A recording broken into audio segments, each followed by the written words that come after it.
যে আদম বাবা আদম আলাইহিস সালাতু ওয়াস সালামের কি দুই সন্তানের ঘটনা, বাবা আদম আলাইহিস সালাতু ওয়াস সালামের দুই সন্তানের সত্য ঘটনা বলে দিতে কি বিক্রম পাকে আল্লাহ রাব্বুল আলামিন ঘোষণাতে বলছে ওয়াতলু আলাইহিম নাবা আদম বিল হক, যে সত্য ঘটনা হক ঘটনা এটা কি তুমি নবী আলাইহিস সালাতু ওয়াস সালামকে বলে দিয়েছে, এটা কি সকলকে জানাই দেওয়ার জন্য।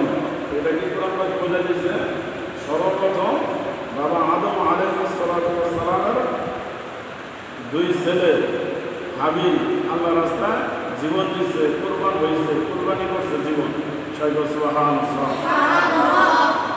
এরকম ভাবে বলা হয়েছে কি এই যে বর্রবা কুরবানান ফাতুকুবিলা মিন আহাদিহিমা ওয়া লাম ইয়াতাকাব্বাল মিনাল আখর, যে যখন বাবা আদম আলাইহিস সালাতু ওয়াস সালামের সন্তান কুরবান হয়েছে, এই ঘটনা সত্য ঘটনা কোরআন পাকে দিয়ে দিয়েছে। তাহলে কি কোরআন শরীফে কি ঘটনা আসছে যে কি সত্য না?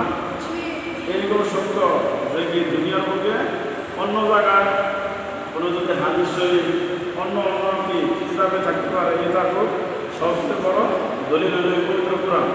এই কি বলা সবাই পবিত্র কোরআন না? সবচেয়ে বড় কি দলিল পবিত্র কোরআনের সামান্য কোনো কিছু নেই।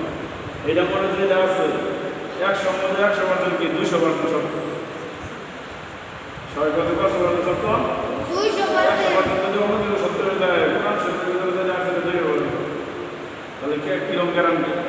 সরাসরি আল্লাহ রাব্বুল আলামিন খুশি হয়ে কোরআনের ভিতরে দিয়ে দিচ্ছে যে এটা কি ঘটনা সত্য, এটা কি বাবা আদম আলাইহিস সালাতু ওয়াস সালাম থেকে আসছে এই কুরবানি।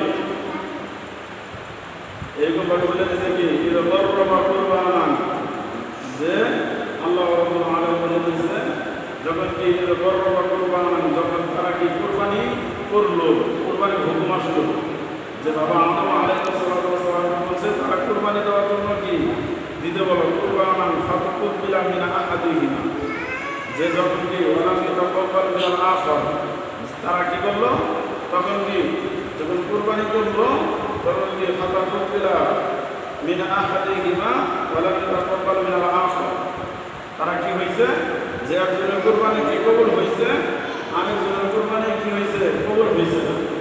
সুবহানাল্লাহ, যে একজনের কুরবানি কবুল হয়েছে, যে হাবিল আর কাবিল তার ছেলে আছে, যে আগের বছরের ছেলে যে কি যে ছেলের সাথে মেয়ে হয়েছে দুটা মেয়ে সন্তান হইতো, আগের বছরের ছেলের সাথে একটা মেয়েকে বিয়ে হইতো, তারপরে বছরের ছেলে তার সাথে বিয়ে হইতো।